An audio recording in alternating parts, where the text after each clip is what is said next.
Welcome back for the second module of the 74-325 Jumpstart. Yep. This is Chris Oakman, and I'm Steve Hall. We're your presenters still for the remainder of the day. Welcome. And this module is about user management in Office 365. One of the best things about Office 365 is that you don't have to be a heavy technical person to manage users within the Office 365 Admin Center. It's really easy to do, and I'm going to show you over the next 45 minutes how easy user management can be, and also some of the complex things that you can do. But the big thing is it's really, really easy. You don't have to assign a technical resource to manage users anymore. So we're going to jump right down into the deck. And as you see, this is our second module for the day. We have 6 tomorrow. First and foremost, I'm going to show how to add a domain to Office 365.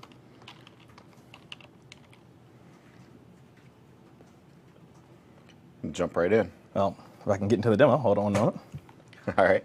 So we're gonna jump right into demos on managing a user in the Office 365 tenant as well as in PowerShell. So it should be a really good session for those of you that are here. We're excited about this. It's gonna take us a second. We've got kind of a unique configuration going here today. So, Stephen? So we're back to our Office 365 dashboard here. And within the dashboard, we go to domains. If you're an admin, you see this as an admin, and actually the Office 365 Admin Center here. You simply click on domains. And for this purpose, we're using the office365demo.com. That is a domain that we own for this particular domain, or for this particular project. If I had a new domain, like, for example, I have a domain that says Steve Hall is king of the world. If I could type. World.com, and I said, hey, I may own that domain. You just put it in here. It's going to say, now I have to confirm ownership. I might run into a problem here if I don't own that domain. Right. I have to go to my DNS provider, whether it be a Network Solutions type account, register, GoDaddy. Here are some that I can select from here, or any other DNS host that I have, and I have to do whatever the steps are saying. It's saying, hey, that domain is not found. You don't own that domain. Right. Well, I don't. But if I did, I'm going to say, okay, well, let's try to verify it. Let's continue the setup. It's going to tell me I need to create a text record or an MX record at my DNS registrar with this information in it. And as soon as I create that record, whether it be on a register.com type of account or a GoDaddy or Network Solutions or other registrar, that information goes public to the internet. Yep. The Microsoft Online Service, Office 365, then checks that and sees that, hey, you created the record that I asked you to create. You must own that record. And what happens then is, I'll just go back to the portal. Wow. I'll just go back. Sorry, the configuration here is a little bit. So I go back to domains, and you'll see, just like with the office365demo.com, it'll say setup is in progress. I've already verified that I own the domain. And next I have to say what I want to use the domain for. For Exchange admin, I have to do certain things for Exchange access and for SharePoint. And then the next step, it would say it's active, just like the Office 365 demo.onmicrosoft.com. I do want to talk a little bit about this. When you set up for an Office 365 account, you're assigned a temporary, or it's a domain that's yours. It's whatever you want .onmicrosoft.com. Yeah, you can send and receive email from this domain. And then you can go ahead and claim, whatever vanity URLs or other domains you own. Correct. And assign those to users. So we're going to jump back into our PowerPoint.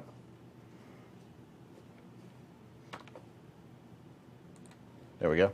Sorry about that. It's a little bit different than it was last time. Yep. And we're going to talk about identities here. It's not up. It's not up. All right. Give us a second. So the next thing we're going to talk about is identities. We're going to talk about, there it goes. We're going to talk about how to manage identities, different identities, how to sign in, and what it takes to sign in. I mean, a few technical difficulties. Just bear with us. Well, you can talk about let me answer a question. Somebody asked, where'd it go here? I just saw it. It was a good question. I wanted to answer it for you guys. Where is it? Oh, here's one. Do I need to pass a certification exam prior to offering delegated admin? No, but you need to be a cloud partner, and to do that, you need to have, I think, 100 users in the cloud, 100 need to have a number of clients that are in the cloud, that have Office 365 accounts. So we'll look that up and get the exact information before that delegated admin, the partner page shows up. So. All right. Yep. Well, switching back. Okay.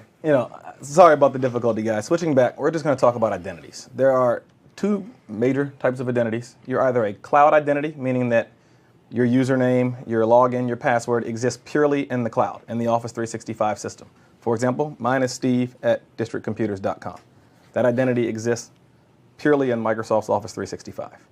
I also have a separate credential where I log into my computer, whether it's my personal computer or my domain computer at my office. That's my local identity, and that's my cloud identity. There's also federated identities. The federated identity would be when I want my local credential that belongs to my computer or my domain, my steve@dc.local, to be the same, right. or sorry, not dc.local, steve@dc.com, yeah. to be the same as my Office 365 credential. And there are methods of setting that up, but that would be a federated identity where I have the single sign-on and the same ID whether I'm on my local machine or right. I'm in the cloud. So I only have to remember one password. Yep. And here are some common scenario usages. A cloud identity would typically be for a smaller organization that does not have a heavy on-premise server deployment or no server at all. Right. What are the disadvantages there? You don't have single sign-on. You don't have two-factor authentication options. But it does get you set up quick and easy in the cloud. Then there's the cloud identity plus directory synchronization. That would be where I have the same username on-premise on my local machine as the cloud, but I have separate passwords. Because technically it's two different identities, but I have the same login. So it's a little easier for people to remember. Maybe you only have one login. Maybe it's steve@districtcomputers.com, wherever you log in. Right. But there may be two different passwords. Those don't stay in sync automatically. Right. And that requires an on-premise server as well. Yes, it does require an on-premise server. Then there is the third and the federated identity, and that's the true single sign-on, where I have one login, one password, wherever I log in, whether it be the cloud for my cloud services or my local machine for my local machine services. Right, and this requires multiple on-premise servers. So you're going to need Active Directory servers, Active Directory Federation servers, Directory Sync servers. You're going to need multiple servers to do the full federated hybrid scenario, federated identity. So people keep asking, well, what's going on? What pertains to the exam? What's the content? Something that's really important. I don't know if it's going to be on the exam or not, but it's really, really important to know. Whenever you create an identity, there are 3 required fields. And hopefully we can put this up on the screen because it's so important to know. You must have a display name, you must have a username, and you must put the user location in. You cannot create an identity inside the graphical user interface without those 3 pieces of information. Right. When you use PowerShell, however, our good friend PowerShell is back. You do not have to put in the location. It will prompt you when you log in as a user, as an admin for that user, but you do not have to create it with that. But those fields are necessary to create any user account in Office 365. Yep. So remember that. It will be important. And whether it's for just creating users or it's for maybe, but you have to have that because you can't create identities without that. Right, exactly. So, adding users, adding groups. There are 3 ways to provision users. You can create them in the Office 365 Admin Center. You can synchronize them from your local directory, or you can create them using PowerShell.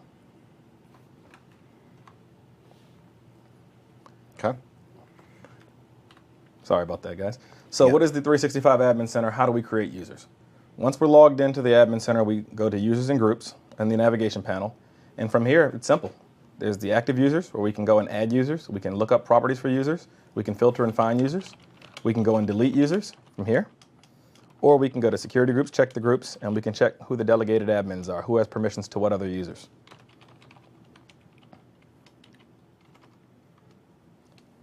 If we want to go in and find a user or select a user, for example, we want to find Tony Montana. Scarface got into our demo somehow. If we want to go in and edit him, we simply select Tony Montana from the group. We come over here and we select edit, or we can delete Tony. We can reset his password, and we can look into his Exchange properties or his link properties. Yep. Now, if we want to talk about, folks that have Active Directory synchronization, if, for example, at Eastridge, they have directory synchronization, we can simply come in users and groups, and we can say, let's set up single sign-on. Now let's set up Active Directory synchronization, and from there it'll give us some instructions for how to set that process up. Correct.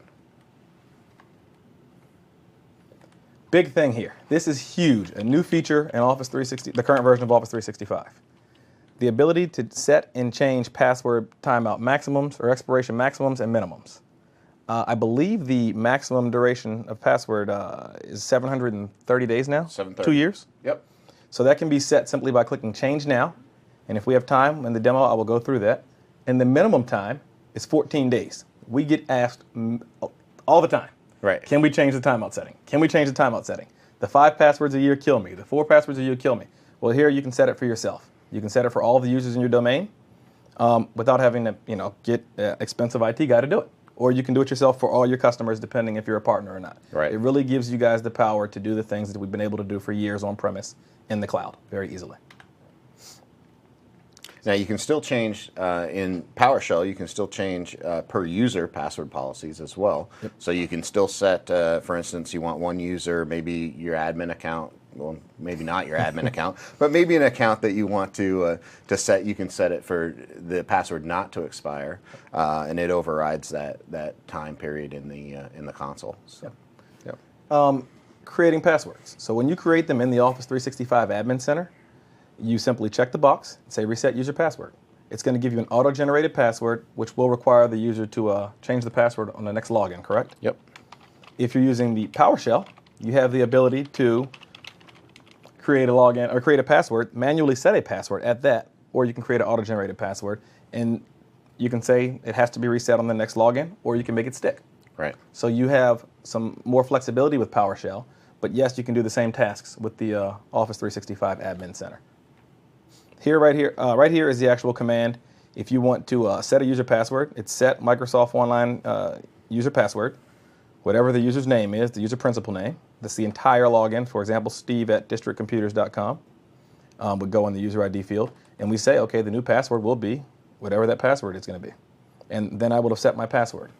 Now, if I do not actually add this force change password equals false, then I'll be prompted to change my password on my next login. But if I do set this last flag for force change password false, I would not be required to change my password.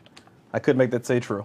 And you can do that for some users or not other users. So if, for example, we were setting up 50 new users and we needed to set their Outlook properties up for them, we can go in and set their password to a temporary password, Yep. log them all in, synchronize their mail, come back in and change them to reset with their next login. So they're already set, ready to go before they do anything. Now, I'm going to show you guys that right now in a demo, if I can switch screens successfully this time. Yeah. All right, let's see what we can do. While you're switching screens, I'm going to answer a couple questions. Great. So one of the questions was, and I answered it, was about Small Business Server 2011. Could you use DirSync with Small Business Server 2011? The answer is yes. It has to be a separate server. Cannot be installed on a domain controller. And we're going to get much more into directory sync in the next module, so stay tuned for that. Let's see. Let's see. I had another question here I wanted to answer. I saw it come up a second ago. Let's see. Can I use E1 license to create and access rights protected documents? So stay tuned for SharePoint tomorrow. We'll talk more about that. And if we don't answer that question during the SharePoint module, ask it again in the Q&A. We'll have a SharePoint engineer online tomorrow. So I just want to let everybody know that. There's a question here, when will the exam be released? Next month or so. It should be out sometime this summer. So, and then big question here, can you turn a trial into production without reconfiguring? Absolutely. So as you saw in my first module, I showed you my oakman.net domain. I started that as a trial, and then I purchased some licenses and moved my users to those purchased licenses.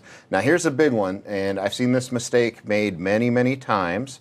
An admin will go in, they will remove the license from the trial account, so they'll uncheck the box, hit save, and then they'll go back in and check the box again. They just deleted the mailbox when they did that. So that's a big no-no when that happens. If you uncheck a box for a license, hit save, it's going to delete that mailbox. Now it is recoverable, but there's quite a number of steps you need to go through to recover that mailbox. So that's a big no-no, is to uncheck a box for a license and then hit the save button. So, okay. So for the purposes of this demo, I am assuming the new identity of Karen Berg. Hello, everybody. I'm Karen Berg. And I just received an email from Steve Hall. And this email is telling me, as soon as I log into my Office 365 Outlook web app, it's telling me, hey, Steve sent me an email, please set up the following users on their Outlook by the end of the day. And he sent me 20 users for some reason. Now, I could go into the Office 365 portal and set the passwords one at a time, which would probably take quite a few minutes to go in, set them, go to the Office 365 portal, reset their password, go in and set up Outlook, provision Outlook on their machines, come back in, reset the passwords again, so when they come in, they'll have a machine ready to go and a password that needs to be set. Right. Or I could simply take PowerShell. I have to log into the PowerShell service. And what command are you typing? Connect dash MSOL service, which will connect me to the Office 365 service. And prompt you for username and password. Yep. In this case, I'm going to use our demo admin account. If I can remember the...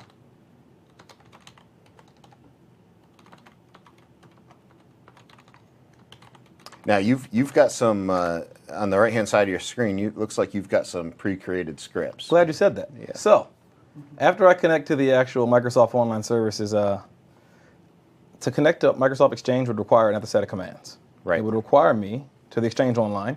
It would require me to go in and type these commands. Right. You know, I could do that every time, but that would also cause me to have to be a better typer, and I don't type that well. Yeah. So what I like to do is drag and drop things. I went ahead and typed this one time. I saved it as a .ps1 file, which is a PowerShell script. Now I can simply change my directory that I'm operating in. And I can drag this over here. It's going to prompt me again for my credential. Right, because you're now connecting to Exchange. I'm connecting to Exchange You Online connected service. to the Office 365 tenant the first time. Now it's prompting you again to connect to Exchange. Of course, on my machine, the username is saved in there, and I can Right. I can select that a lot faster. Put in my password again, and it's going to connect me to the actual Exchange Online service, and it's going to load those modules for PowerShell. Right. Now, what I want to do, I took those same users that Steve Hall emailed to me. Remember, I'm Karen Berg now. And I simply saved them as a CSV file, which hopefully I can. You see, there's the identity, and those are the usernames. Yep. It's Molly C, Julie and I. These are the common usernames from an Office 365 demo that we use. Now that I've set those users, I want to go in and I want to set all of their passwords to, let's just say, I love Office 365. Okay. Now, what would that look like? I would have to type a command out that would be set Microsoft Online user password, user principal name, the actual user identity, put a new password in, I love Office 365, and in this case I want to force change password to actually be false. The reason we're doing that is so we can now change those usernames, change those passwords, go in, set up their Outlook, and then be done with it, and then set them back to true. So I'm going to now drag and drop this over here. And as you see, it's setting the passwords. So everybody loves Office 365. That's pretty cool. And eventually there should be 15 or 16 or 20 of them, however many usernames there are. Now that we've done that, we can go in, log into their computer, set up their Office or Outlook profile, download all their mail, go back. I can change the password back to set the flag to false, have them come in, set their new password, and they're all set up and ready to go without me having to log in 20 times. Right. So Exactly. that was a pretty easy to use. Good job. demo. But I charge by the hour, so I still like to use the GUI. So. But, you know, do it however you want. If the GUI's your way of doing it, you can take your time and do it. I like to get things done fast. Right. I talk fast. I walk fast. I like to work fast, too. Yep, absolutely. Cool. So I'm going to get back to the actual slide deck. If you can answer some questions while we're doing that. So somebody asked, is there a local Exchange management console that can be installed on a server to administer Exchange mailboxes? No. It's all done through Office 365 and the admin console. There's not the Exchange admin control panel, or that you used to be able to install you could even install it on a Windows 7 workstation to manage Exchange for on-premise. That no longer exists, and that no longer exists in the Exchange on-premise version of Exchange either. So that's no longer available. It's now 100% web-based. Yep. So, yep. All right, so going back to the actual password management, I want to show you guys what some of the commands were. I always get asked questions, well, how did you do it? What are the commands? Well, here they are right here. The basic constructs of the commands that I typically use and that are typically used for passwords. Hopefully we can present these and show everybody. So, simple. If you want a password, I showed you this already, but if you want to set a username and set it to never expire, this command right here. It's not recommended to set a password to never expire. Let me just throw that out there now. That's a terrible practice, but I want to make sure it can be done. But it can be done, right. And this is how it's done. Right. And you do still, and I still get them every day that, you have that small business, they set all their passwords to password back in 1998 when they got their first server, and guess what? It's still the same thing today. So we see it all the time. Yeah. But you can still do that. If you want to, administer bad practice, you can say Steve Hall and Chris Oakman showed you how. The one I do want to show you guys is that let's say you go into an environment and you want to know what users have passwords that are not expiring. This command right here is pretty important. Yeah. It's not necessarily needed for the purposes of testing, but it's a great command to know. So you can just go in and evaluate what's going on here. Do we have users that are following bad practice? And this is how you can determine that. If you can get into PowerShell, you go in and log in and run this command, and it'll tell you who has passwords that are never going to expire. Right. Also, you can set it for all people to expire or never expire. Right. And remember, people, your email is online. It's in the cloud. So you want to make sure that you have a good, solid password policy in force. And you want to change your password. You need to change that password as frequently as you can afford to in your organization, but you want to make sure you change that. You don't want to set them to never expire. But a practical application, I lost my phone. I can't tell you how many times we get, I lost my phone or I left my laptop and it was logged in. Good time to go in and change password. Right, right. And you may have, there may be an instance, maybe you have maybe you've set up a user account that allows you to relay a copier, all right? Yep. The copier send in PDF files out of its system, and so that maybe that account you might could set for never expire, but in general for a user account you don't want to do that. Well, I know that we're flying through these slides, and I wonder, are there any questions coming through the queue before we go into user management? There's a lot about DirSync, and if people would just hang on, we're gonna go through DirSync in the next module pretty in depth. So, well, let's talk about the roles then. Sure, let's go into roles. All right, so there are built-in user roles and administration roles for Office 365, and I'm going to go ahead and load them so we can just talk about them. Yep. So there's the overall tenant admin or the global administrator. That person has administrative access to everything in the tenant. The role is assigned to the initial person that sets the account up, and you can assign admin permissions to other people. He's the big admin. He's the king admin, the administrator. Of course, there's the billing administrator. Now, this is a person that can see the bill, view the bill, but does not have access to everybody else's attributes. Right. You can't go in and create other users, change passwords, but you get the notifications about the billing, and you can take care of the billing. Yep. Pretty important role. Right. The user account admin can go in and see all the properties to other users, and they can make some changes there, but they cannot touch the billing. Right. They can't touch the tenant admins or the global admin. The help desk admin has the ability to do everything except reset the passwords of the admins, and cannot go in and make billing, but he can basically manage regular users' passwords. Right. I believe can create tickets. Yep. I believe so. Then there's a service support admin who can actually go in and manage individual services, but cannot change attributes for other users beyond that. Yeah. And those are really, really, really important to know what roles you can assign to who, because often we have people that simply need to reset passwords and don't need access to other things. And a lot of times people will make everybody a global admin, which is a terrible practice. We've seen some things where people that should not be global admins are global admins, and they cause some pretty big problems, like deleting users by accident, like you were saying earlier. Right. Oh, exactly. I should uncheck that guy. He doesn't have an Exchange mailbox anymore. Oh, boom, he's gone. Yep. Right. So it's really important to understand what roles you're assigning to different people when you're assigning administrative roles. Yep. Oh, and then the user. Sorry, I forgot about the user himself or herself. That's just the default user role. You have a mailbox, you have an account, you can log into the services, but you cannot administer anything for anyone. Yeah. I want to take a time out for a second. We got a note in. We want to talk about the Office 365 community And it's a good place to find all these scripts that Steve was using in PowerShell. The Office 365 community is a great place to find information on that. If there's a script you need, somebody has already written one and shared one out there. So make sure you check that out. There's scripts out there to do just about all of the functions in Office 365 through PowerShell. So somebody's written those. You have to modify them for your particular tenant, but there's a lot of information out there. Cool. Okay? So we talked about the role groups, but now I want to talk about the actual role itself. This one chart right here really breaks down exactly what can be done by each role. And these are the actual names of the roles that are assigned. So when you create a user or assign a role, you can make them a billing administrator, a global administrator, a password administrator, a service administrator, or a user management administrator. The previous was the role group. This is the actual role itself that you assign to a user. That is very important to know. Yep. So in understanding what each user or role can actually do. And this is the actual breakdown. And if that does change or update, here is a link. But as of today, this is still the current permissions. It is current. So, this hasn't changed a lot from the previous version to Wave 15, but, we want to cover this again. I can almost guarantee you'll see this information again. Yeah, but it's so important. I mean, like I said before, you really want to know who has access to what, and you want to be careful for who you assign to what.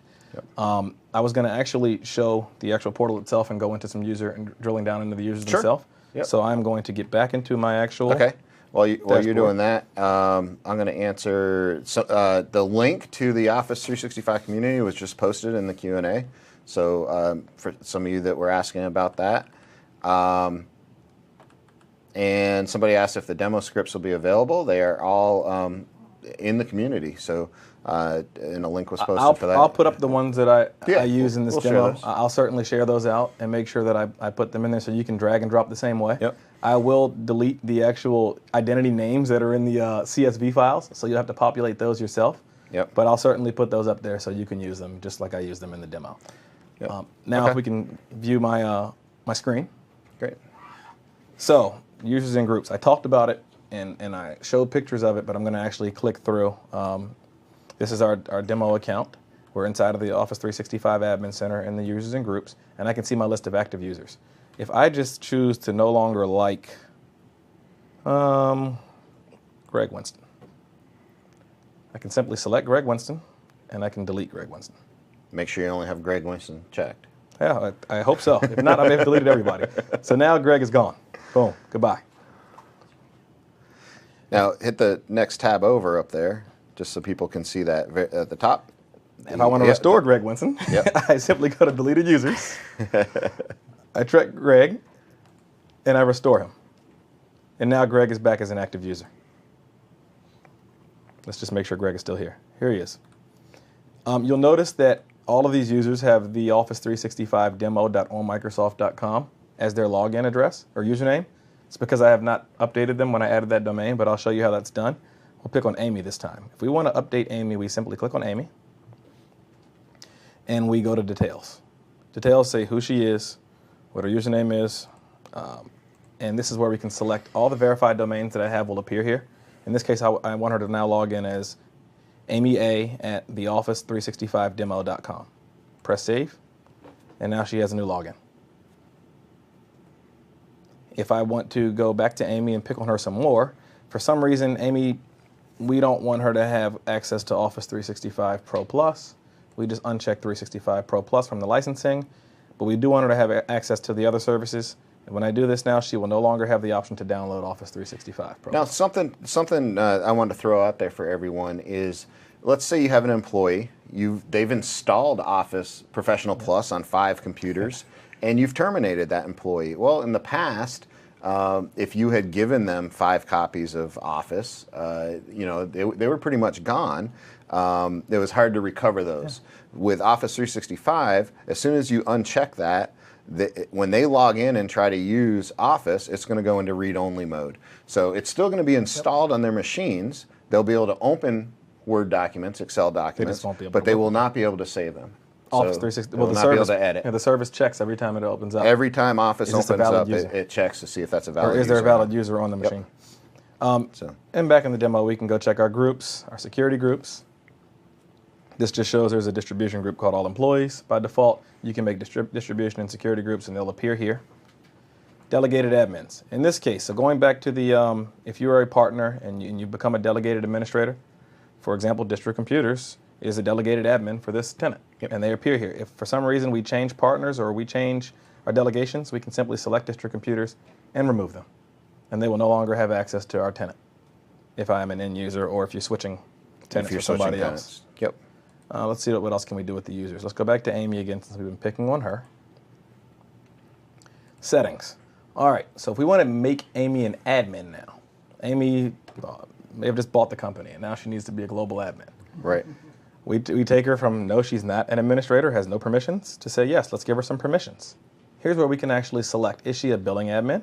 No, she's a global admin, but you can select whichever one you want. You'll notice as soon as you do that, you must put an outside email address in. This happens to be because she's an administrator, she can call in for support. If she has she forgets her password, she's able to call in or get a password reset, and Microsoft Online Services support will use that address to contact her or to send her an email. Right. To email her login or password. So it's very, very important to use a valid external So address. you could use a Outlook.com address, a live address, any address you have that's outside of your Office 365 tenant.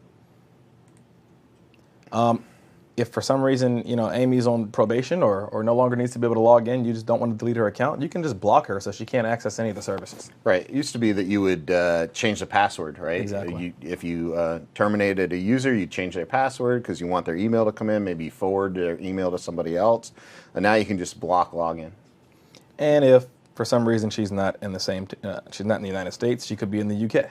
Right. You can select her country. But remember what I said earlier, you must select a location when you set a user up. Right. We talked about licenses already. What we didn't talk about is I need more information. I need to add maybe I need to add some exchange information. I need to add an alias. I need to give her mailbox properties, delegation to somebody else. I would do that under exchange properties. Right. And it used to be that you had to go into the Exchange admin console in order to do this. You had to connect to that. Now you can do it right from the user account. Simple. Easy to do. Yep. That's really the whole thing with Office 365. Simplified user management and service management. Same thing with Link. If she does not need to be able to talk to people on the outside, or she does, or she needs other permissions, I can edit her Link properties specific to her, not specific to the entire tenant or all the users. Same thing would go if I wanted to change her from a administrator to a regular user. Right. Same thing. And that's pretty much user management in a nutshell. Have there been any more questions that have come in? So here's one that came in. Does the licensing checking mean my copy of Office 2013 would be set to read only if I take my laptop on my boat for a vacation with no internet access? So the answer to that is no, because you logged into your computer using your valid there is a time period. Identity. Well, there's a time and there is period. a time period. It's not necessarily immediate, but there is a time period there. So 30 days. And it might be 30 days. We're not positive, but we'll look that up for you. And we'll figure out look what it up the and time put it period on there. is. So there's a 30-day time period, and just like you can log into your laptop off of the domain, so you've taken your laptop out of the domain, you don't have internet access at home, or wherever you happen to be, you can still log into your office, into your laptop, use Office, and it's a good 30 days before it puts it into read-only mode. And you'll know as soon as it does, it'll pop up and say Office is now in read-only mode. The one thing that I did forget to show, and I talked about when we were clicking through the slides, was changing the password expiration policy. So if we can go back to the screen, I'll happily show that right now. From the same 365 Admin Center, under Users and Groups still, change the password expiration policy for your users. This is a global setting. You simply click on Change Now, and you can set the up to, 730? Yep, it'll tell you. So I'm going to set it for 9,000 days. And let's see what it says. It's going to say, no, you can't do that. Yep, it has to be between 14 and 730. So I've now changed it to 2 years. And this tells 14 days out, it'll start reminding you. Your password's going to expire in 14 days. If we're saying 2 years, we'll give them a 1 week reminder. I've saved that, and now I've changed the expiration policy for my entire domain. So someone asked, is global administrator the same as tenant administrator? Yes. Yes. The global administrator is the actual role. The tenant administrator is the role group. The role group. Yep. All right. We've covered the actual user administration And I know we covered it pretty quickly, and I know it hurt you guys to get a shorter module, but I believe that unless there are other questions coming in, we're going to give you guys about 10 minutes back. Yeah, let's answer some of these questions. Somebody asked, can you roll out Office 365 applications to client machines via group policy? Absolutely. Absolutely, you can. Yep. You can do a remote install. Microsoft likes to use Windows Intune to do that. It's a great tool to use to roll out Office. If you're on domain, you can use your domain policies. Yep. So here's a good one. Do you pay for blocked users? You can have as many users as you want in your tenant.